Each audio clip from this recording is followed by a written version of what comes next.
Yeah, another tough result to take. You know, our players did a good job preparing for the game and came out and competed extremely hard. End up on the wrong side again. I felt like we were going to win the game the entire time. I felt like our players felt it. We competed hard. We had some issues there in the third quarter that really hurt us. One of them was on me. I didn't really say a whole lot to get it called, but I did get it called, so that's on me, and that's not a good job. So, but it was hard. Our guys were competing extremely hard out there, and some things didn't go their way. So it seems like the players really also battled through a lot of really tough calls in the game, 18 penalties and I think 193 yards, which is a school record. Yeah. Any thoughts on the number of penalties? You know, I can't say anything, but y'all ought to watch it. Didn't feel like maybe the refs were overzealous at all. You trying to get me fined? I don't know if you wanted to say anything. I do want to say something, but I can't. You know, that's how they handcuff you. But I would just say watch the video, and you know, the one thing I can say is they picked our quarterback up and souffled him, which is a really bad deal. It seemed like through all of that, the fans got energized, the stadium started rocking and stuff, and the players, it seemed like they were fighting through it all too. What did you think about, I guess, the energy and the effort? Yeah, I thought the fans were awesome. They gave us a bunch of support. I thought our players competed extremely hard. We hurt ourselves or whatever hurt us, and we just came up short, which is sad because these guys, they deserve to win a game. The two, you know, for the runs, especially there in the fourth quarter when you guys are trying to run out the clock and they call a penalty and bring you guys back. I mean, it's still 2nd and 10. You guys have an opportunity to still go get a first down. Do you feel like the team in those moments maybe were a little, I don't know, set back, a little debilitated by those, you know, back-breaking penalties? Well, they were back-breaking penalties. There's no question about that. But you got to overcome it. You still got to overcome that and get the first down and move the ball and eat the clock. So we weren't able to do that, and I had to put our defense back on the field, and that's a bad deal. And, you know, we felt like we would be able to run the football and work the clock and end the game. What'd you think of the play from Cash Courtney and then, of course, Kavion, who wasn't starting and then kind of came in and filled in for Shaq?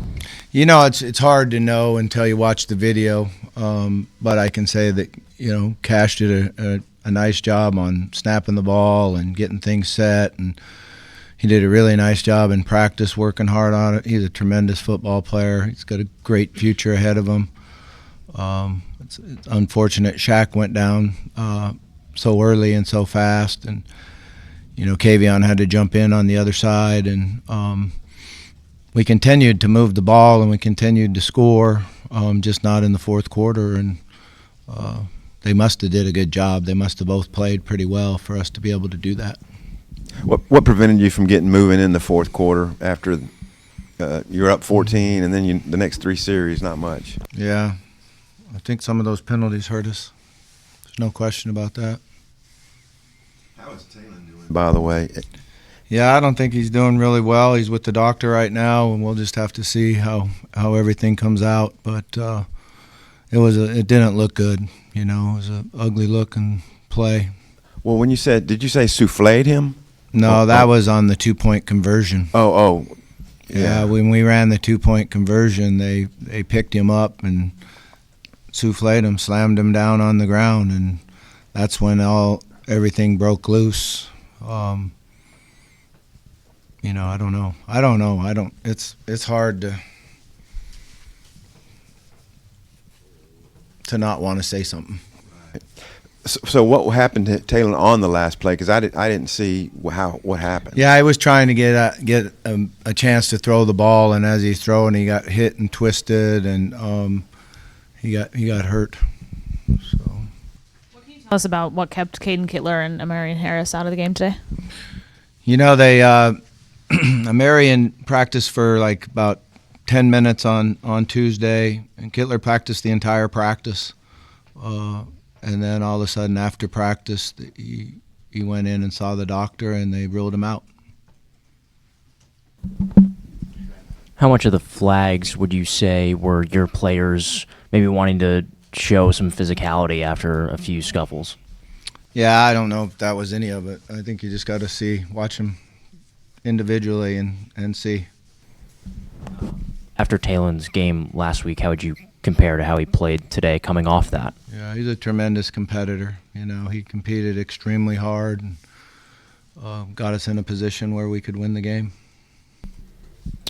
Bobby, sorry. How does it kind of feel at the end there, where you were talking about you guys think you had it the whole way? I mean, what's the gut reaction when it just gets taken away from you? That's hard.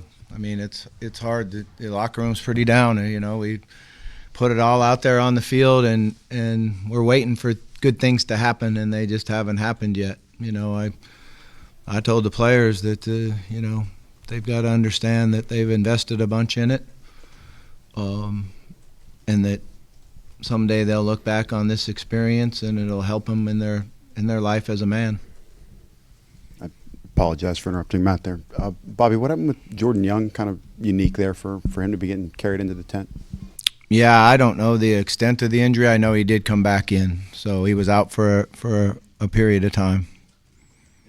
The sequence there, I think it was 4 personal fouls in 3 or 4 snaps there at the start of the fourth quarter. How much, whether it be the officiating, you know, even some of your guys maybe felt like lost control of the game? Yeah, I think you just have to watch it and see. You know, I can't say a whole lot. I know that from upstairs, there's a few of those calls. They said, no, that should not be called. That shouldn't have been called. We're hitting the quarterback as the ball's coming out of his hand. It's a roughing call. So it's I don't know what to say. I mean, I've never had that in my entire life, and I do know this, that if you look back at our games, we're not a highly penalized team. We have done a nice job all year long and not having a lot of penalties. Coach, now that a bowl game is off the table, what do you say to the guys, and what would you say the team is playing for now? Yeah, I mean, you're playing for pride. You're playing because you're a football player and you want to go out and win the game. We got a number of guys that are playing to see if they have a future in the NFL. Everybody else playing for what happens after this season, whether that's here or transfer or the realities of where we are in college football right now. They all need to continue to work and play. And, you know, there's a number of these guys that have raised their stock in the last 4 weeks by what's on video. And that's what they want to continue to do. What did you think about Quincy's game today? I think he had like 3.5 TFLs. Yeah, he was pretty explosive and really helped us stop their run, helped us get negative plays, hit the quarterback. He's a really good player. Get healthy again, I guess. What's the focus throughout these next couple of weeks? Yeah, we know we'll take tomorrow off and bring him back in on Monday and watch the video, take a deep breath, come out and work a couple days during the week, give him some time off and come back and get going again on Sunday night. I mean, they only ran the ball for, I think, 103, 106 yards. I mean, what do you think was the biggest key for the rush defense? Probably their best game since Arkansas State. Yeah, I thought our D-line made a difference in not having any gaps and holes in there, and then I thought our linebackers did a really nice job of coming down and tackling. I thought they did a nice job against the run. Big boost having Cam Ball back this week after missing him last week. Yeah, Cam's a really good football player, and you know, I feel bad for him. He's been here a long time, and he's given us tremendous amount of leadership and competitive spirit, and you know, played extremely hard today. Their backup quarterback, Kamario Taylor, led 2 touchdown drives early in the second half. What did you maybe think of what he did when he came in for Shapen? I thought he did a nice job running the ball for him, and then he hit that one post for a touchdown. So it was a concern that when he came in, because a lot of our game plan this week was to how to stop the running back, and then he became an issue. I thought they did a nice job of working at changing a couple calls and understanding it, and then they took him out. So that was we were trying to adjust, and then he came out of the game. Yeah.